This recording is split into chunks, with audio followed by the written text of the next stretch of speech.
One more freedom fighter, they don't see it. Say now one more year, one more year, one more freedom fighter, they don't see it.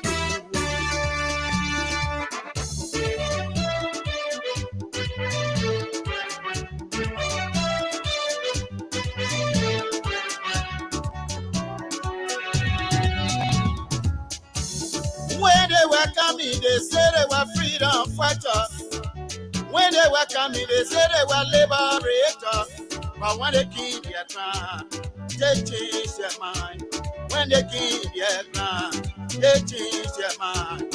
What kind of people they so? They are freedom fighters. What kind of people they so? They are freedom fighters. You freedom fighter, you raping our women. They are freedom fighters. Freedom fighter, you killing our children. They are freedom fighters. Freedom fighter, you destroying our country. They are freedom fighters. Ayo, ayo, ayo, ayo. Ayo, ayo, ayo. Ayo, yo, ayo, ayo. Ayo, ayo, ayo, ayo. Ayo, ayo, ayo, ayo. Ayo, ayo, ayo. Ayo, yo, ayo, ayo. Ayo, ayo, ayo, ayo.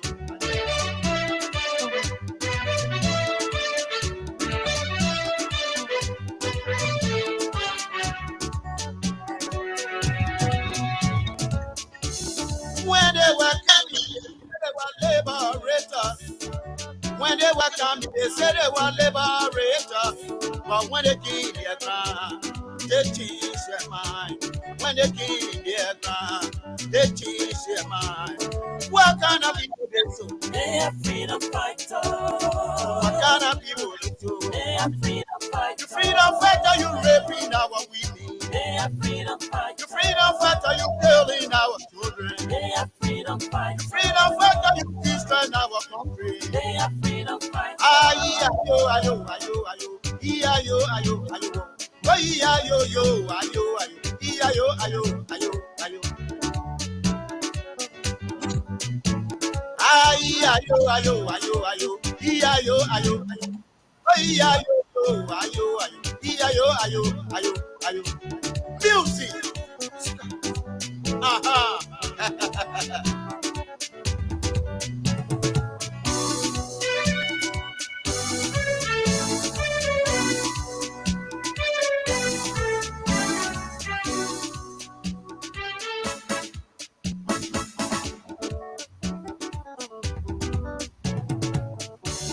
Wani madia wara wa monyoju weyan. Wani madia wara wa monyoju weyan. Ke wana wa kurangire. Wa sia wa pebiamu.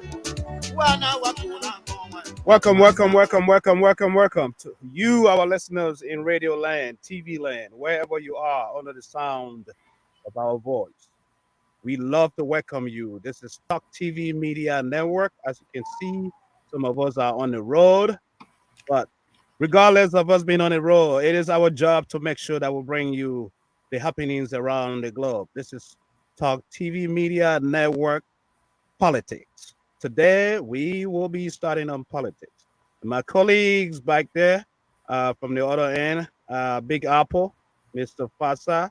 We have our senior political advisor here as well, Mr. Joa Bimba. Gentlemen, welcome to the show. Thank you. Are you all there? I can't hear you. Yes. Oh, Yeah, I'm here. Thank you. someone. Can you hear me? Yes, I'm hearing you. Thank you. Are you hearing me? Yes, I do. All right. I think Sam got some problem at our end. Okay, I can hear you guys. Okay. Very clear. Sorry about that. Yeah. I said, welcome to you guys. How was your day? It's a Friday. Wonderful. Just a tiring day. Yeah, working folks in the United States. It's a bit, yeah. Share the video to your platforms, all your platforms out there. It's gonna be hot, heated. A lot of important topics to talk about tonight. Those of you watching in Liberia, It's late, but we know that some of you are still up. It's 10 p.m. in Liberia.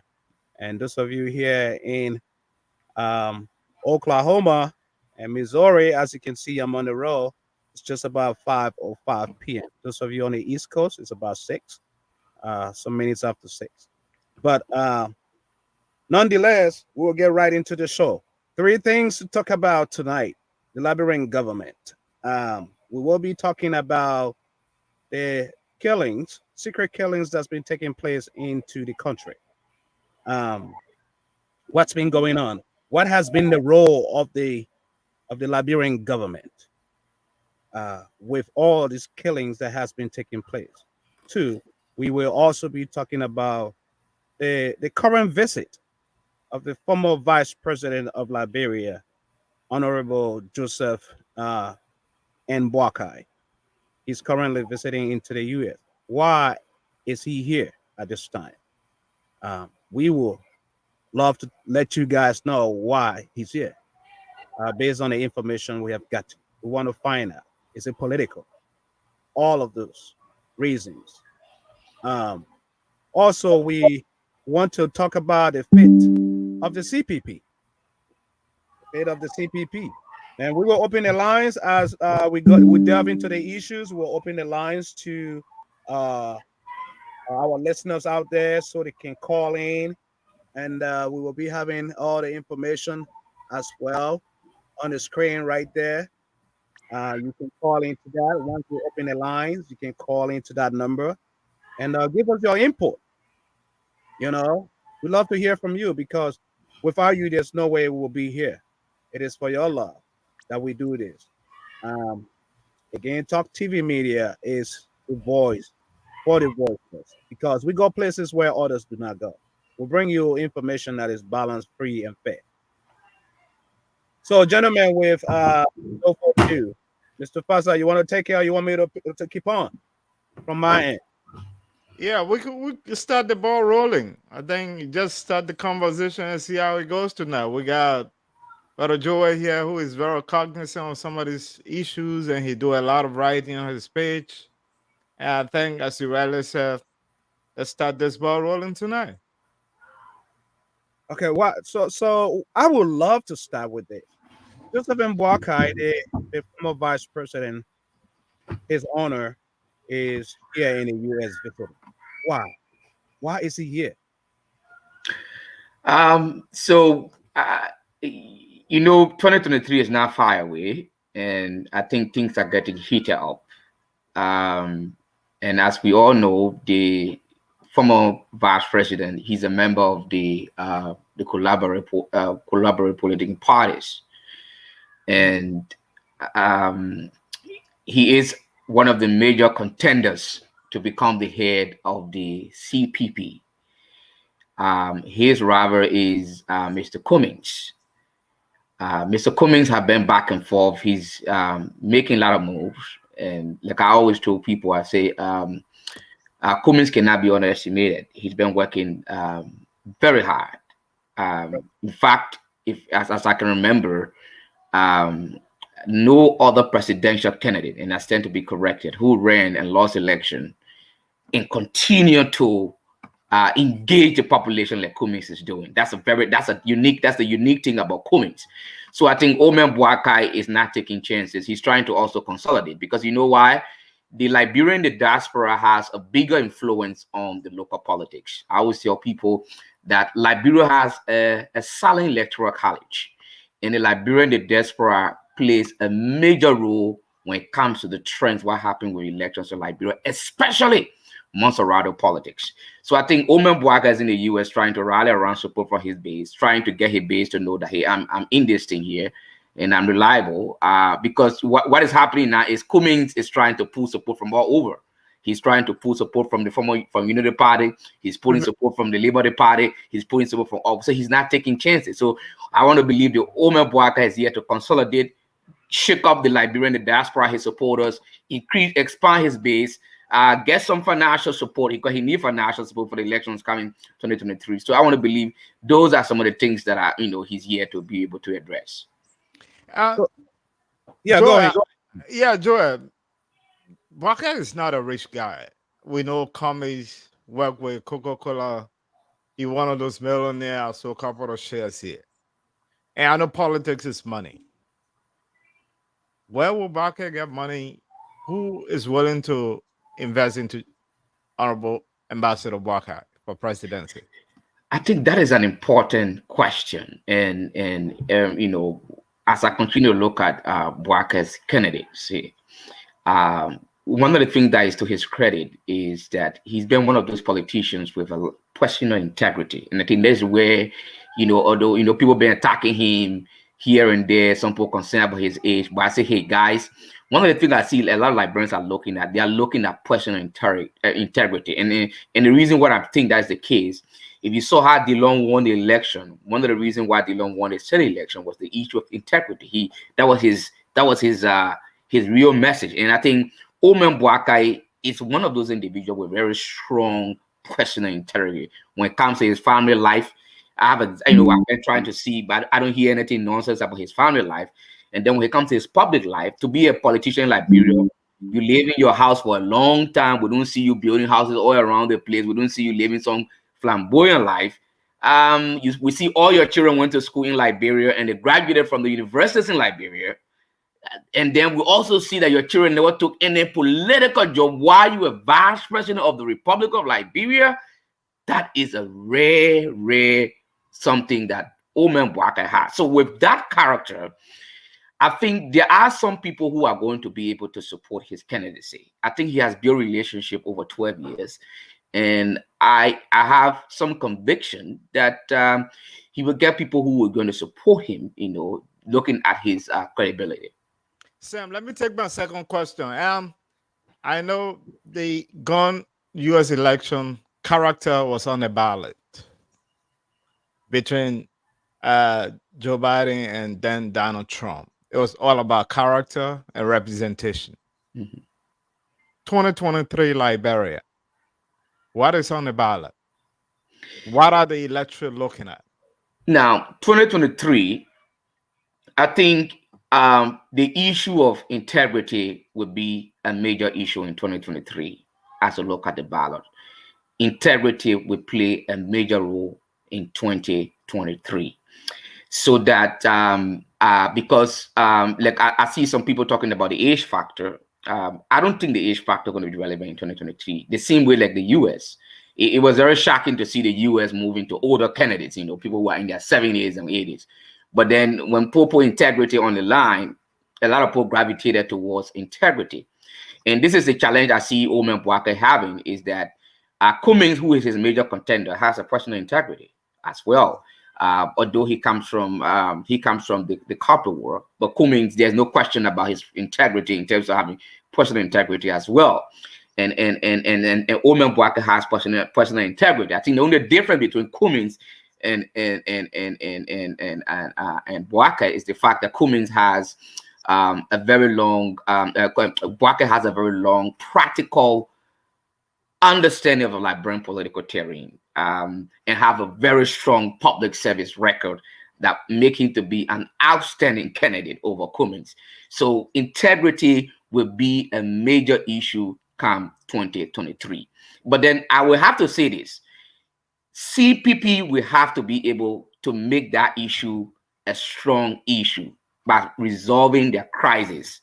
Because if they don't resolve their crisis as quick as possible, there are chances that one thing that should give them a little leverage over the incumbent president is going to be missing over there. And when it's missing, then some of the independent voters like me or independent supporters like me will be a little bit nervous about supporting the CPP or even supporting the incumbent. And those independent supporters, when they get nervous, Right. then it means you're going to get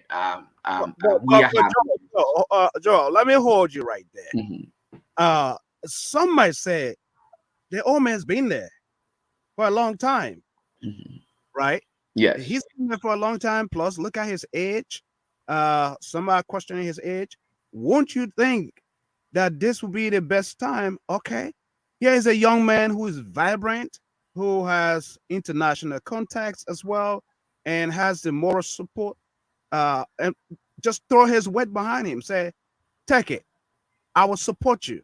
Don't you think that this is something that Omer Boakai, the honorable, should be doing instead? I'm one of those who have concerns about his age. Looking at the fact that he's in his 80s. Omer Boakai and my daddy, they are in the same age group.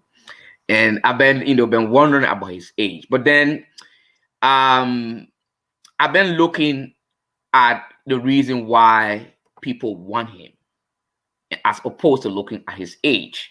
Yeah. I also been looking at his functioning capacity. I see that he's functioning well. He's able to discuss the issues. And so we're looking at that. Now, one would think that they want him to, okay, you can leave the stage. But to be frank with you, Omen Boakai, CPP, one of the arguments I've been listening to the CPP, people have been saying, we should not only look at winning the elections. Some people have been arguing we should be looking beyond winning the elections, looking at having the stamina, having the ability, to run the country. I know that the presidency is a job that is very, very tough. You have to be up. You have to be up there around the place. I understand all of that. But I also understand is if Omen Boakai has the right team and he's able to set up the right team, then then his capability, the issue of his age is not a factor. But then here's one thing people need to understand. We currently have a very younger group of people who are leading the country. As we look at the reports, we look at the indicators, and I'm not talking about just being biased. I'm not saying that the current regime is not doing anything. But if you look at the indicators, the economic indicators in terms of the country's GDP, in terms of the educational system, in terms of our rating, in terms of corruption, and all of the governance indicators, the current guys are not performing, although they are very young, although they are 21st century guys, they are not performing. So the debate about whether age should be a factor then get lost there. Because it would have been a major factor if the current guys were really doing, bringing the country on par. We can see the indicators going forward. We can see the GDP. We can see corruption dropping. But on all of the indicators, maternal mortality, all of the indicators, Liberia is in real rare. We have lost a lot of points just in the last 4 or 5 years.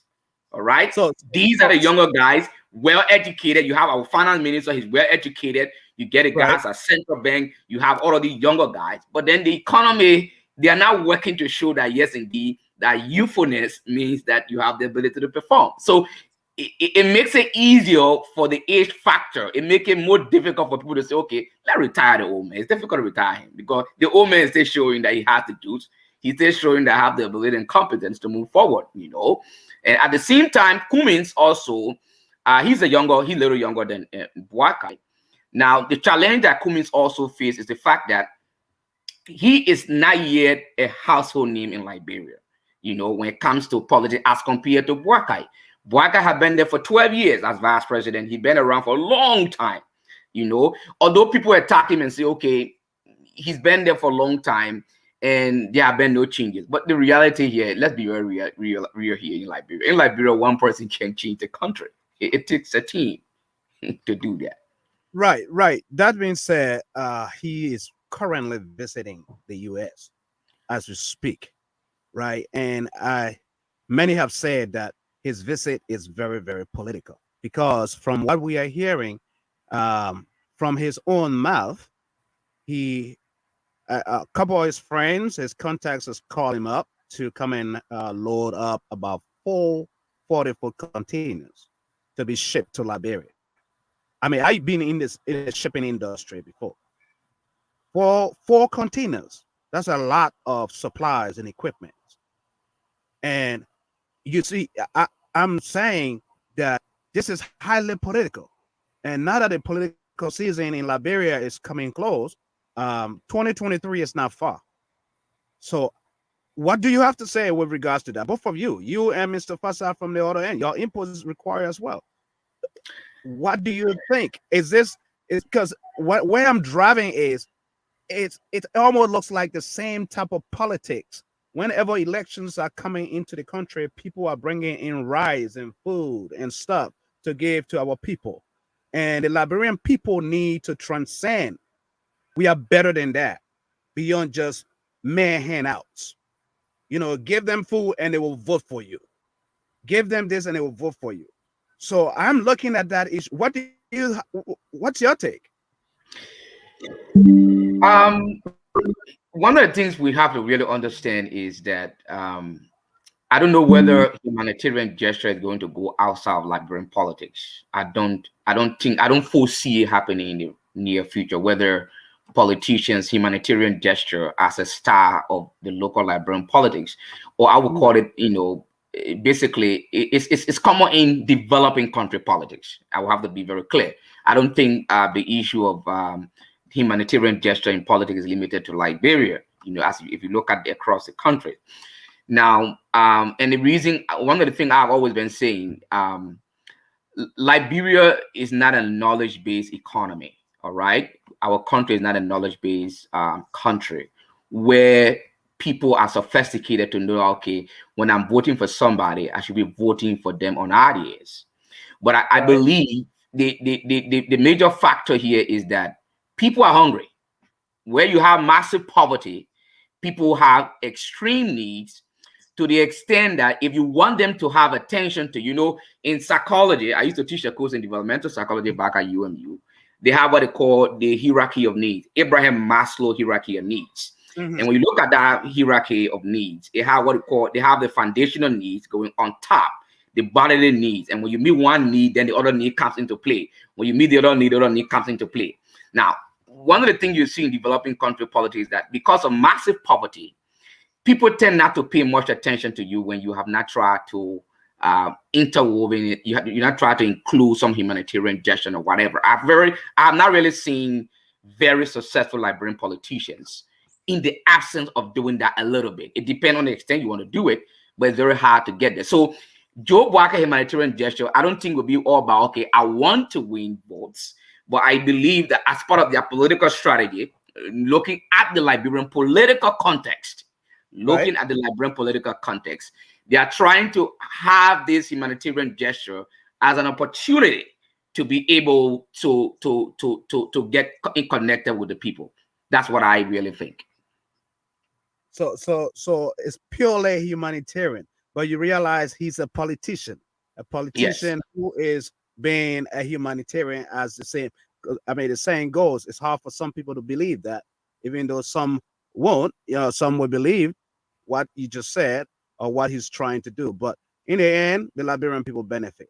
Yeah, but Sam, yeah. Sam, on a serious note, let's give Honorable Barker a credit. I understand he has a foundation that was launched when he left the presidency, his vice presidency. He launched his foundation, and our foundation have been doing for the Liberian people, to his credit. So the foundation have been existing prior before even coming now. I remember I might be wrong, he donated a ferry, I think somewhere in Sano County, through his foundation. I think he also brought in used shoes for people in Liberia. So he has his foundation that is already functioning. I think it was immediately after he left as vice president.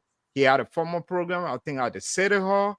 I don't remember whether it was during or after, but I think he has a foundation that has been functional on a Joseph Barker as Joseph Barker Foundation.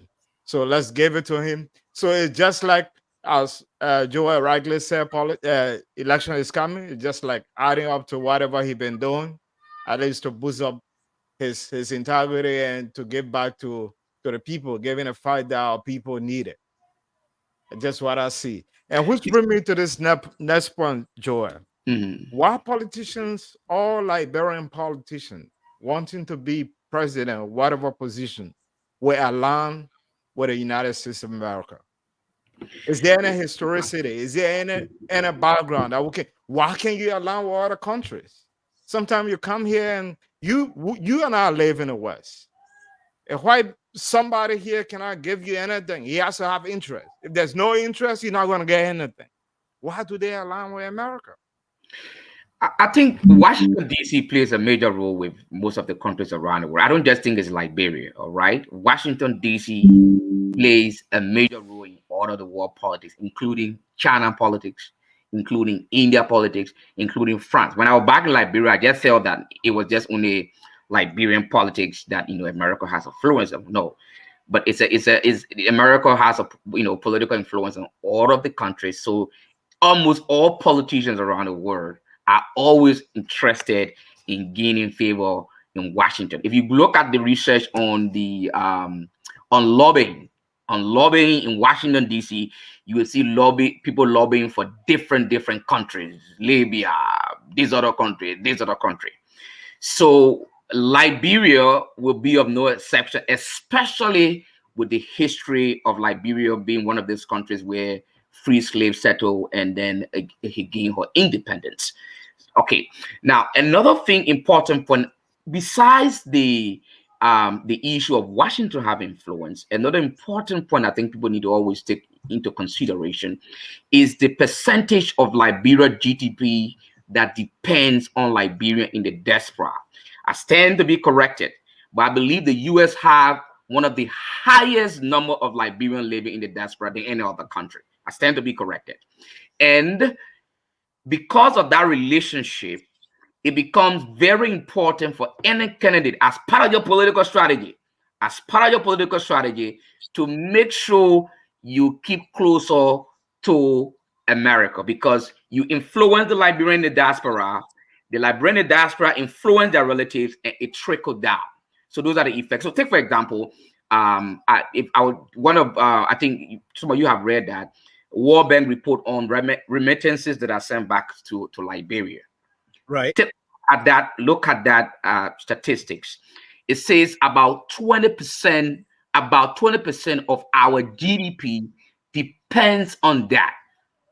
Now, if 20% of our GDP depends on that, let's just imagine a world where Liberia, that's impossible, but imagine a world where we are not sending remittances to Liberia.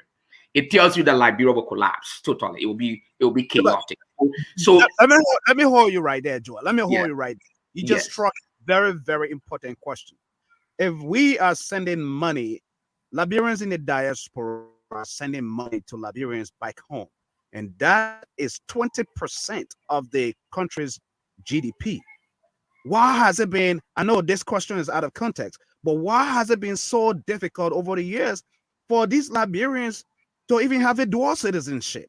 Why is it that it has been a fight over the years, knowing that if we even stop today, Liberians in the diaspora are not sending money to Liberia, the economy will collapse? Why has it been so political, such a war, or it's a big deal, for Liberians not to have dual citizenship? So these born Liberians will go back home, bring investors back home and develop the country, which we are doing anyway already.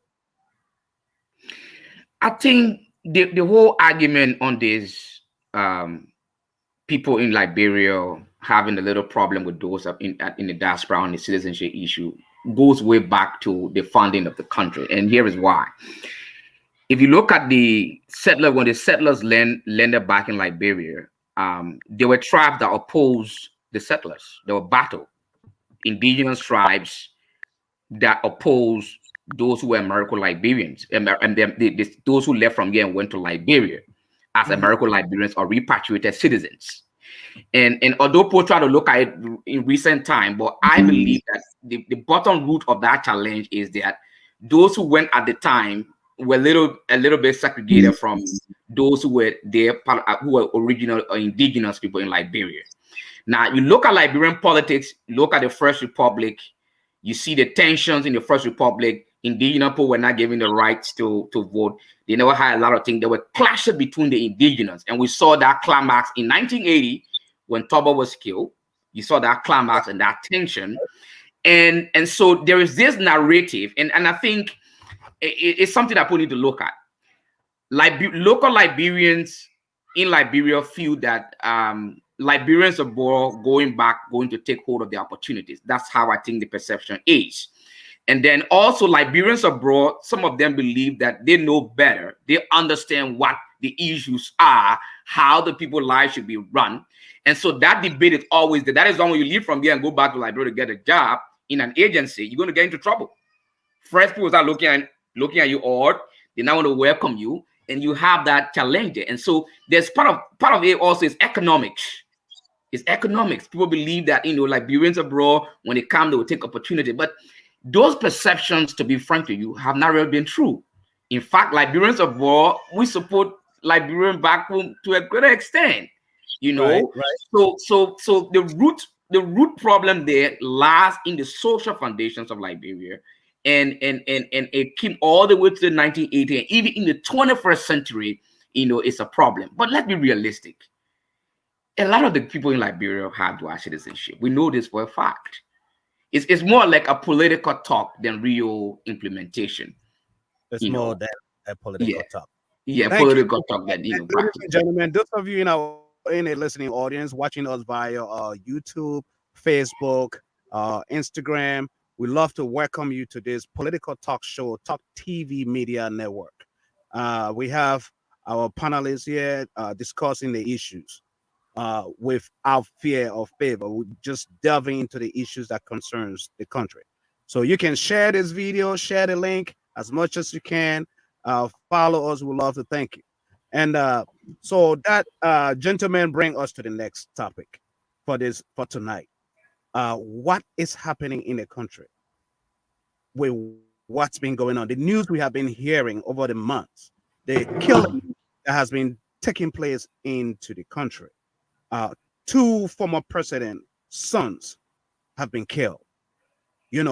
Every life matters. Not before then.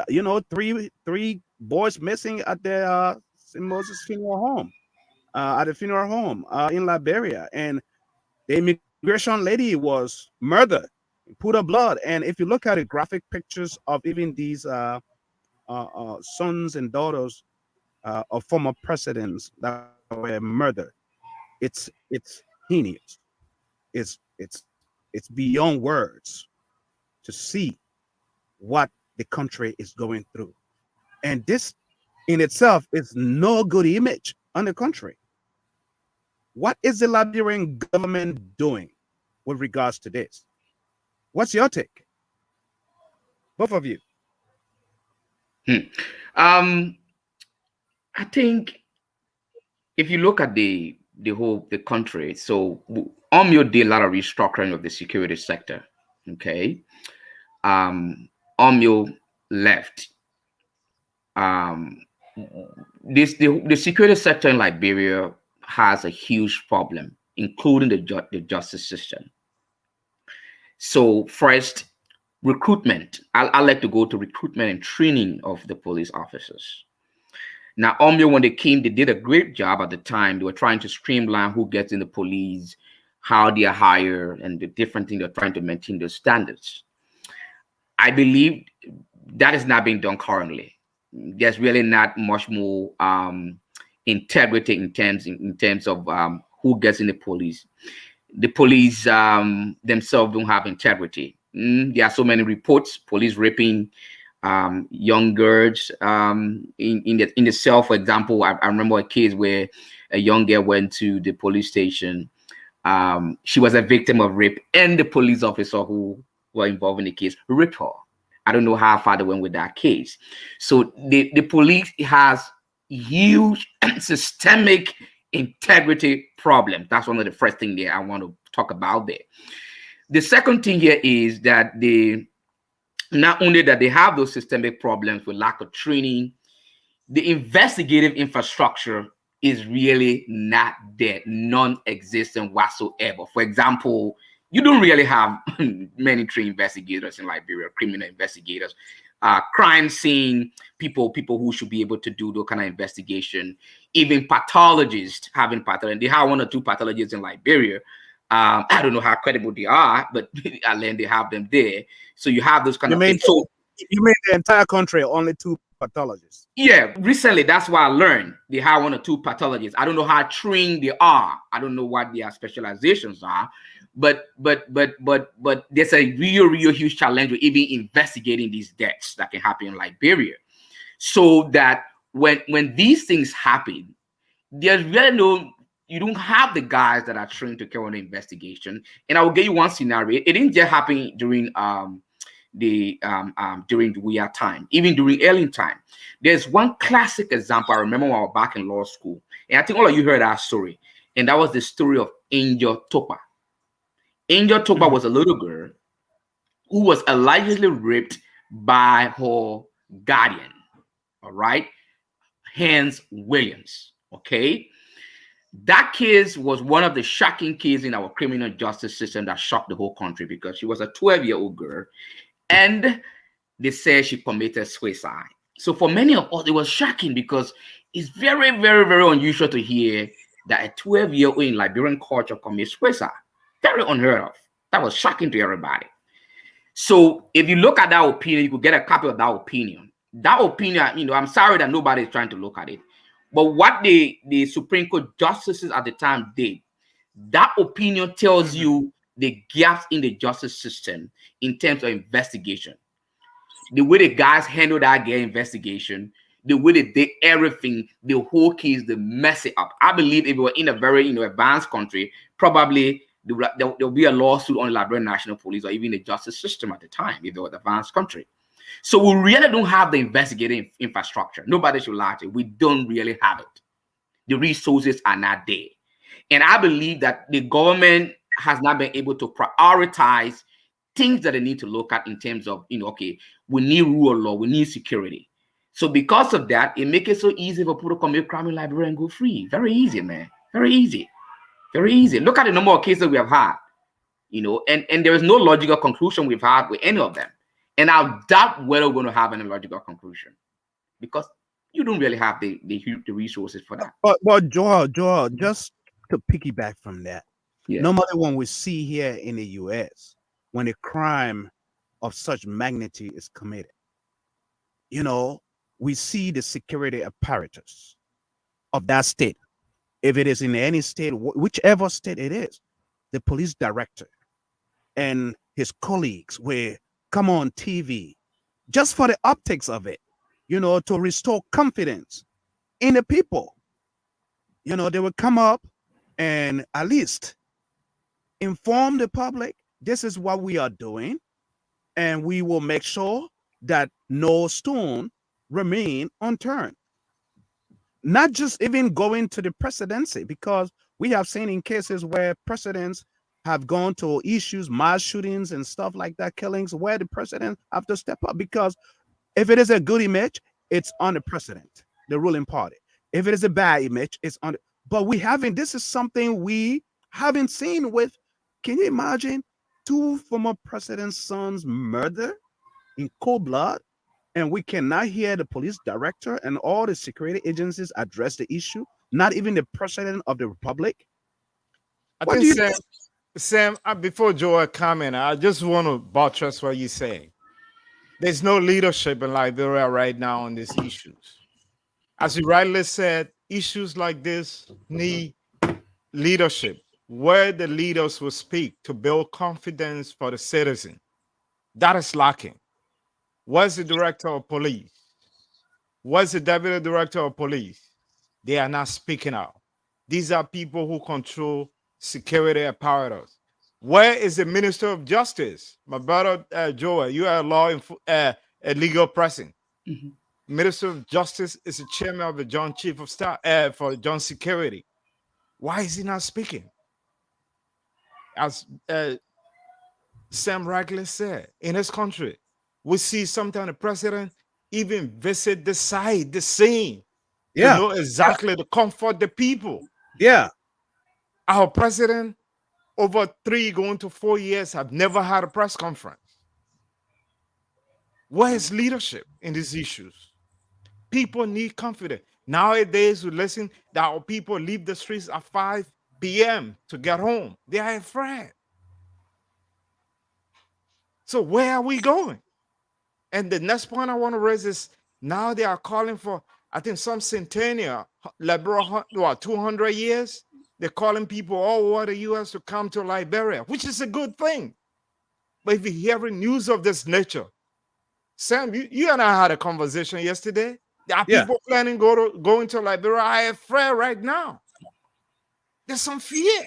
What is the and, and, guarantee? and that is what the country need, the leadership of the country need to realize and understand, that we need to tame this down. We need to quiet this. We need to step our game, because right now the game, whatever game it is, it's not working. Because how can people come into the country to invest? The security of the people matters. The state matters a lot on a larger scale. Because if it's not safe, how can I put my money somewhere, my resources somewhere where it's not safe? Even here, if I know that a bank is being liquidated and it's going bankrupt, why would I want to put my money in there for them to keep?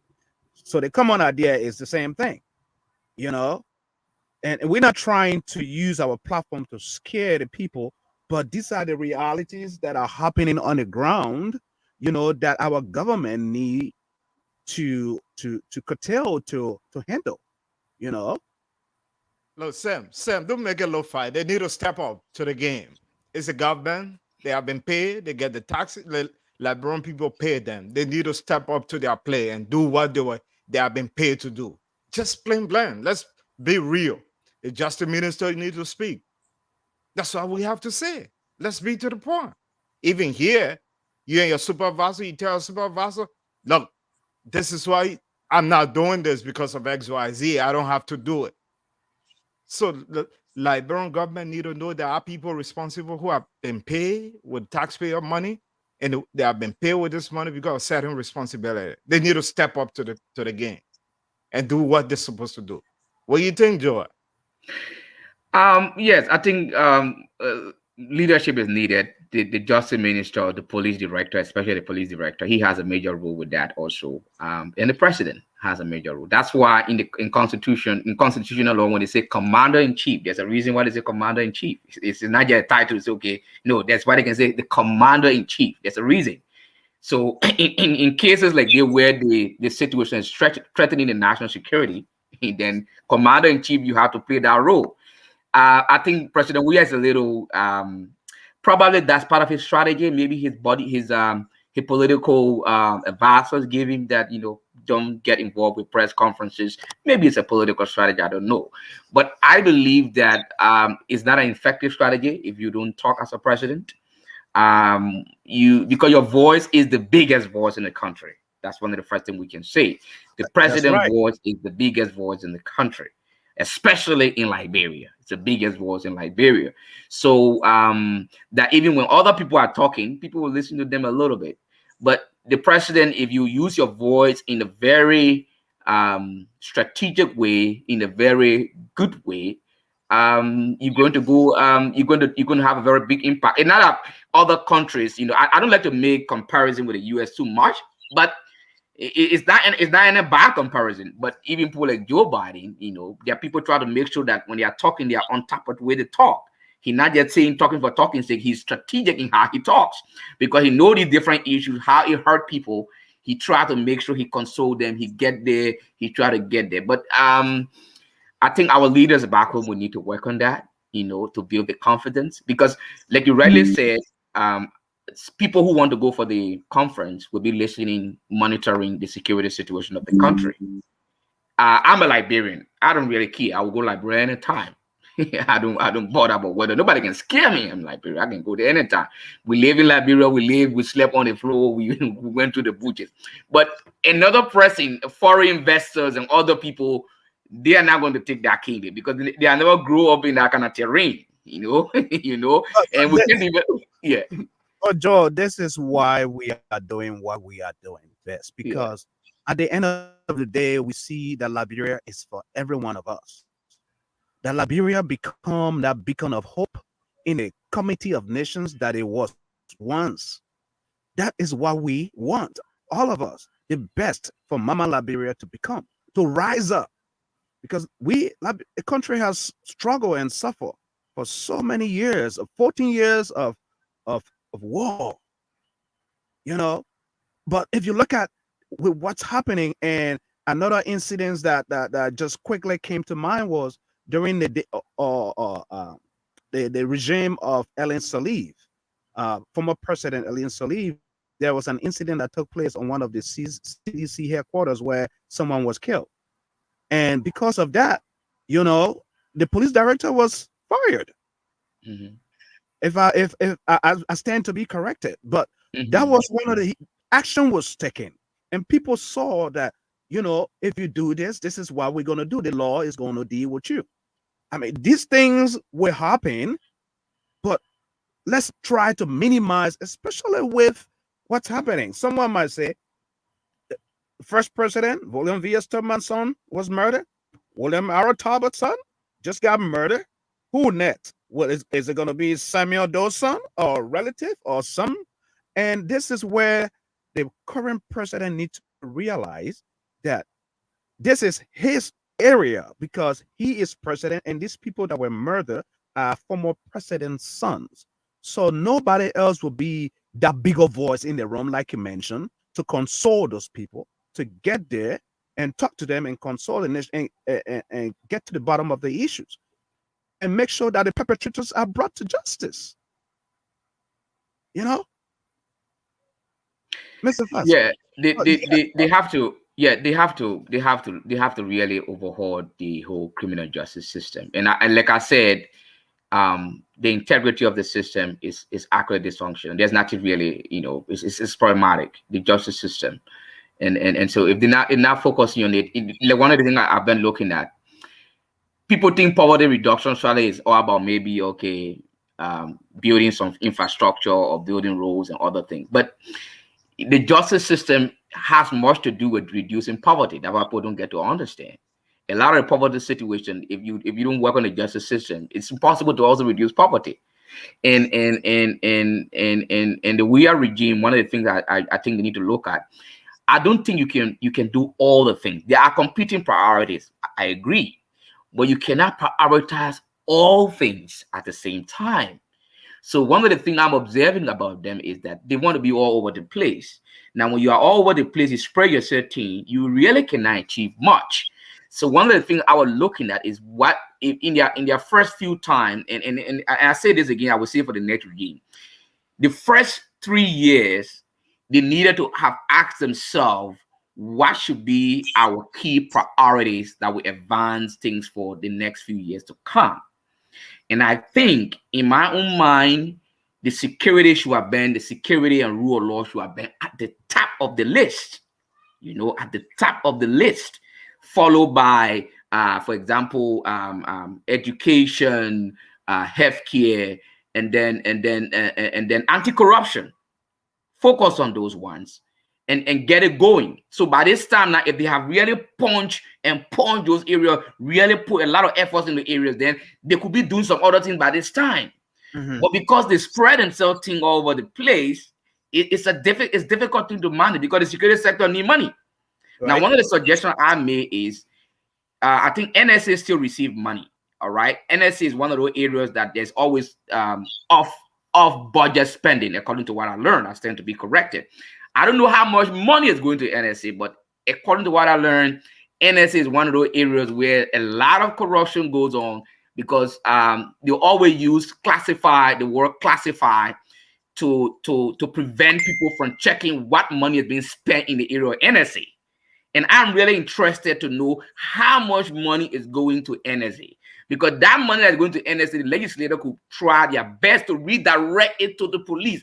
I really don't think NSA as a security agency now should be at the forefront. I think the police, and they are more involved with civilian and direct red there, I think they need more budgetary support, resources, training, and overhauling the NSA. Well said. Well said. Thank you, guys. And on a special note, our heartfelt condolences goes to all the bereaved families, including the ones that just got bereaved. On behalf of Talk TV Media Network, we empathize and sympathize with you all. May the Lord console you guys as you go through this time of your sorrow and bereavement. And that takes us to our last topic because time is almost down the wire for us, which is the CPP. What next? What's the fate of the CPP? The collaboration of political parties. Now that former Vice President Joseph Mbwaka has taken over as chairman, what next? Because they've been having a lot of rift going on. Let me start, Joel. Yes. I don't know. To first and foremost, the marriage CPP is a holding. I say no. Should they stay be in this marriage to figure out the way forward? I'm giving my own opinion. I said no because where they are at this point, there's so much abuse in this marriage. It's like there's some high feeling, there's so much tension. And I'm not seeing it coming down. You know, the vibes are not, the conversation across the aisle from each party to another. I don't see the reconciliation. People will say, let us reconcile. By the end of the day, you see different pronouncement. So CPP I'm looking at, even if they go, because I don't know what the agreement says, whether people can withdraw from the CPP and proceed with their own agenda. But I think the pace they are on at this point in time, if they will continue for the next 2 months, they should not be together because time is not in their favor. They need to go their own way and consolidate for 2023. Oh, well, That'll be my initial comment. Mr. Fassa, I'm going to hold you right there. Just hold up. This marriage, you are opting. You don't see a possibility for this marriage to succeed. But Not at all. No. do you realize that without the CPP, CDC is going to win again? Agree. Granted. Granted, Sam. So I said granted. Let me make my It's granted, but why? If they realize that and they know that if they fall apart and go solo individually, CDC, the incumbent, I mean the ruling party is going to continue. You know, it's going to win. So why don't they, for the sake of country, come together and bury their egos and their differences for the sake of country and run together as a team? Look at our key word, for the sake of country. That's very paramount. That's very objective, and that's very mean. That's very important. Which one of them are willing to bury their ego for the sake of country? Can you tell me who is willing to do that? So you're saying that after they all agree, you're saying that Mr. Cummings will not be able to do that? It's not. I don't know. Oh, Mr. I don't know. It's not? Because what I'm seeing right now, it don't look like anybody want to bury their ego. I stand to be corrected. Because it said yesterday, let us reconcile. And 2 days later, you see somebody giving a press release, another person is giving a rebuttal. And you see another person going to another party, having a chairman, and the political leaders are not getting along. Is this the kind of marriage you're talking about? We are married in this place here. You in your home with your wife. And every day there's misunderstanding, disagreement. And you coming home, you worry. Is that the kind of home you want to go to? Let Joel chime in. He's a legal practitioner. Maybe he'd be able to tell us exactly what I'm saying might be wrong. I think the CPP is a little difficult. One of the things I think, looking at their crisis, was I think the dispute resolution clause they had in the league in their framework. I think that the legal guys at the time did not think about it very good, very solid. I don't think that they had a very in-depth look. And one of the things I'm looking at there is that they should have opted for arbitration. All right. And the reason why I think they should have opted for arbitration, because, you know, when you are a competitor, a major competitor, the last thing you want is you do not want your name or some of the information to be disseminated in the public. And the reason why I think an arbitration clause would be best, I think all of you see these small, sometimes you buy food or something, your employer say you agree hereby that, you know, that will arbitrate the dispute. There are a lot of reasons why people do that. And one of the reasons why people do in the legal world is that major competitors are afraid that by solving their conflict in the normal court process, it will lead to information coming out there and it will damage their reputation forever. So I think they should have gone for arbitration. They didn't do that. So that is having a bigger effect. You see now what they have done is impacting the relationship. The next thing that I see there is that it's difficult for the marriage to hold, just as he said. Now, I know people have been trying to make comparison between the US and the and Liberia. But if you look at the US, one of the different big differences in terms of political party arrangement is that campaign financing do not depend much more on the candidates who are running. Campaign financing do not depend much more on the candidates. Campaign financing depend much more on donors like you, like me. We chop in, they send you a letter, you send $10, $20. You get big donor. For example, the guy in New York was donating heavily to a Democratic cause. How to call him, Donald Trump was getting a lot of support. Now, in those kind of arrangements, it's easier to put the candidate to decide in the interest of the country, because the political analysts and strategists will sit them down. I don't believe what we see in the media is just what happened there. Behind the scene in the Democratic Party, to get Sanders, to get Elizabeth Warren and the rest of them to say, okay, we're going to put a strong team behind him. Man. No, it's because all of them belong to the Democratic Party, and all of them, their source of financing is not from their pockets, but it's rather from those donations. When you go to Liberia, it takes a different turn.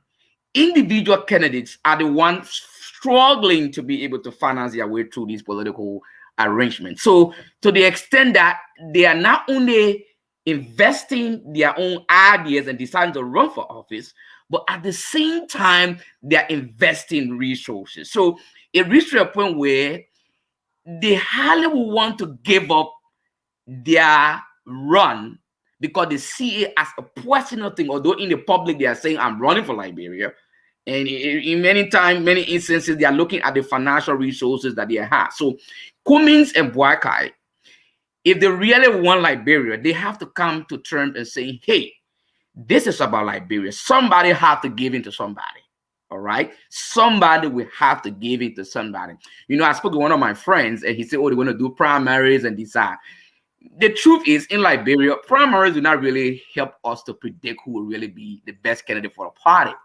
Because in Liberia, we do not have political parties that, for example, in America, you get liberal versus conservative. There's really not that kind of politics to have in Liberia. Clear-cut politics. Right. Somebody can vote for the person today, tomorrow they vote for the other person. Just all over the place, you know.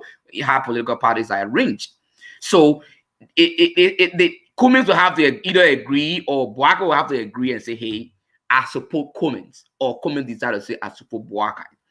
I'm one of those who believe that going separate will have huge repercussions. Number one, the incumbent has resources to his disposal. Number two, the incumbent is the largest employer in Liberia as we speak. So he's going to use that to his advantage. He's already using that to his advantage, as you see. In fact, elections have not even reached. Campaign has started now in Liberia.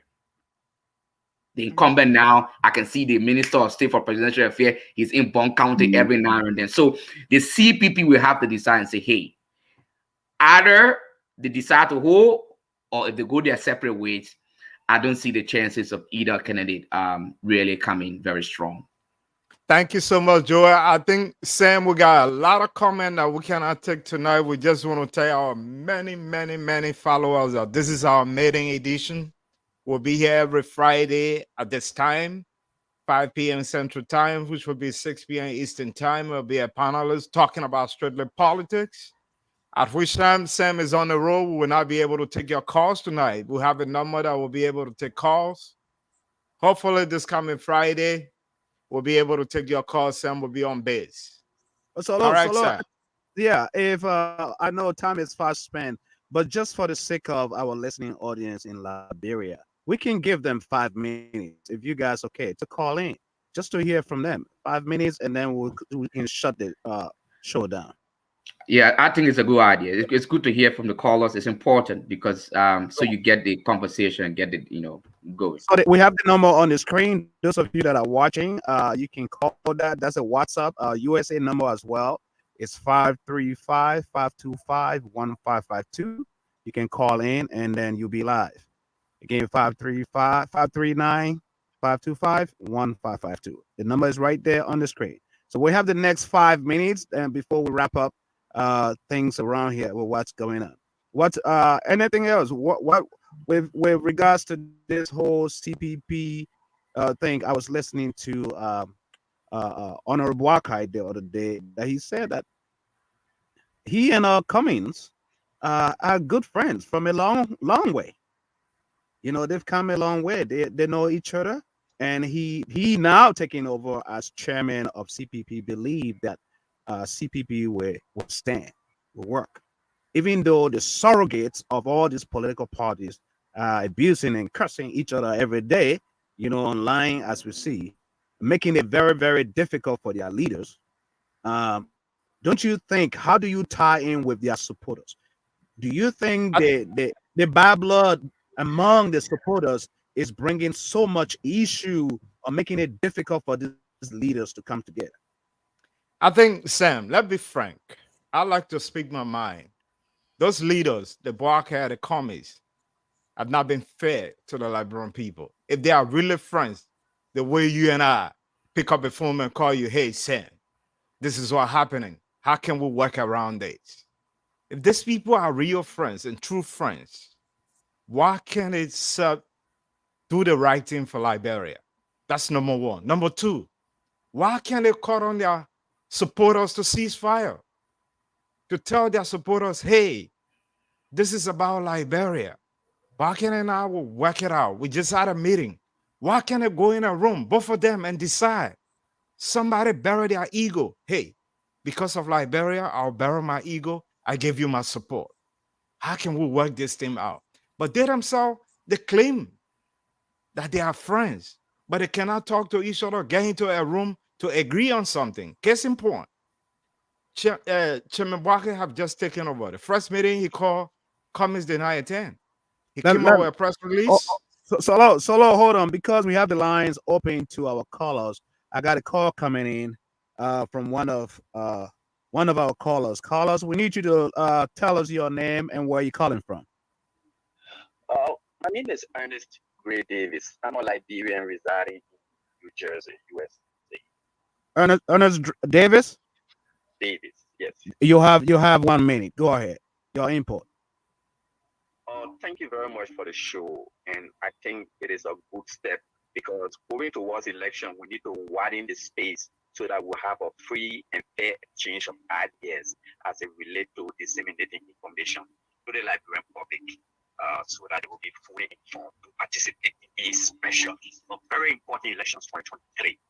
I want to speak quickly to a point where you talk about the politics of handout and gifts. I'm one person who is against the politics of handout and gifts because they have the propensity to bring into power a leader who may not just be up to the task to perform the duties and responsibilities of that office. So I don't subscribe to it. But our population is so gullible and so vulnerable, especially where the situation was compounded by this prolonged civil war, where most of the people saw handout gifts released as a way of life. So that is ingrained in the Liberian system. So we have to work very hard to get it out. So if even you think you are the best candidate, if you have the chance to do something too, so that the people will lean to your side, do it. Or else, if you don't do it, the wrong guy, they just do it, and the people may vote for him, and at the end of the day, all of us will be fine. Thank you very much, my brother. Thank you. So, guys, here you have it. The number again is on the screen. Callers, we have about 2 minutes. 2 minutes to go, and we'll be getting out of here. So we have 2 more minutes. Any final word, gentlemen?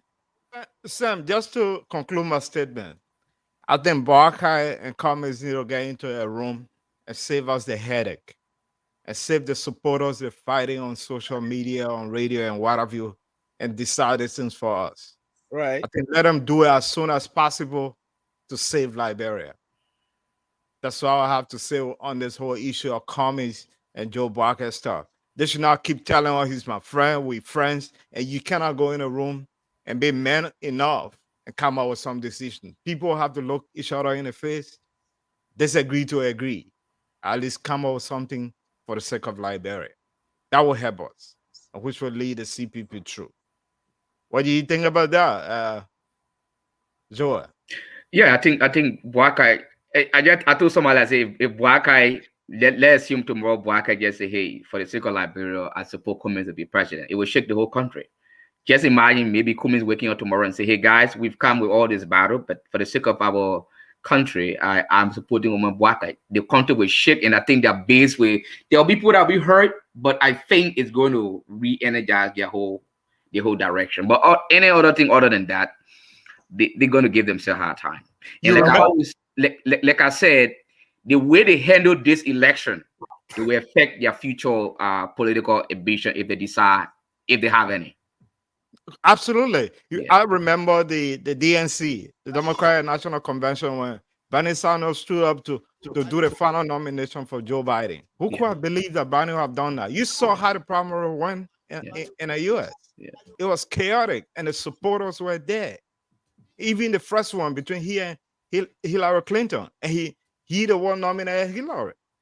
You remember that? Yes. So why can people who still got age in their favor bury their ego this time around? Yes. And say something for that statement alone? You know what get Bachus more prominent after the going elections? People want to create some chaos. He said, "If not a single blood will drop under my watch." That have never happened in LeBron history for somebody to conceive defeat in LeBron politics. That was record. Who's not ready to make another record? Who's got a better chance for tomorrow? Yes, sir. We need to conclude. Thank we you. need to go. Time is. I know. You see. I can't. People, my audience won't hardly even see me because I'm on the road, here in my car running things just to make sure that we bring this show to our listeners and the audience out there. But I hardly want to appreciate all of you guys, gentlemen, for your input. Mr. Bimba, your final word. Thank you for the show. We'll make our best contribution to the show. And all of you who have been listening to us, we want to say thank you for listening. The best way for us to be able to help our country Liberia is to discuss the ideas and see what our way are. We can make things better. Thank you. Mr. Fassa. Well, I just want to say thank you for this maiden edition to our maiden supporters, those who follow us, who join us tonight. We'll be back here on Friday at the same time, 6 o'clock Eastern Time, 5 o'clock Central Time. I know it's late. And you can follow us on talktvmedia.com. That's it. Online, you can follow us online, follow us on YouTube, on Facebook, and on Instagram. And pretty soon, we're making an arrangement. I will be able to come to you loud and clear in Liberia on a radio station where you'll be able to monitor a 1 hour top political talk. And tomorrow, too, for our listeners. But tomorrow, too, our listeners, tomorrow is Talk TV Sports. Every Saturday, we talk sports, be it soccer, basketball, American football. We discuss it all. Whatever's happening in Europe, all the Barcelona or Real Madrid fan, we'll be talking about all that stuff tomorrow. Then come Sunday, we'll be having Talk TV gospel show Sunday, every Sunday at 2 p.m. We will post all the calendars, all our information on the website. Again, the website is www.talktvmedia.com. You can follow us on Facebook and YouTube, as well as Instagram. Until then, gentlemen, adios. Thank you very much. And to our listening audience out there, be safe and be good. Thank you.